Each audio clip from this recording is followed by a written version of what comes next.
Le groupe Banque Centrale Populaire du Maroc a annoncé la signature de 2 conventions de financement avec l'État du Côte d'Ivoire portant sur un montant global de plus de 113 milliards de francs CFA pour la modernisation des infrastructures routières et le renforcement du dispositif de soutien aux entrepreneurs du pays. La première convention vise à la mise en place d'un programme de financement du réseau routier en Côte d'Ivoire. Quant à la deuxième, elle porte sur l'accompagnement de l'État de Côte d'Ivoire dans sa politique de facilitation de l'accès au financement pour les PME dirigées par les femmes en leur réservant une enveloppe globale de 5 milliards de francs CFA. Cet ensemble d'opérations sera réalisé selon les conditions et modalités adoptées par les 2 parties.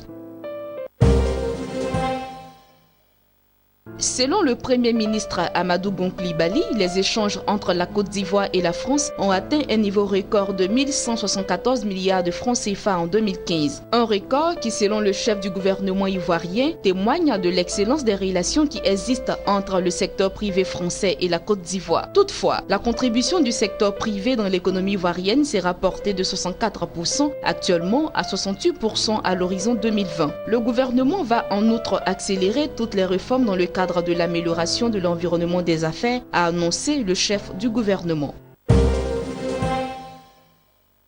L'Union européenne a appuyé 3 centres de protection d'enfants âgés de 5 à 18 ans en Côte d'Ivoire à hauteur de 700 000 €, soit plus de 458 millions de francs CFA. Une aide qui vient soutenir les actions du gouvernement dans sa mission de protection des enfants en difficulté. Et ils sont au total 610 enfants des communes d'Abobo, de Koumassi et de Yopougon ayant bénéficié de ce projet.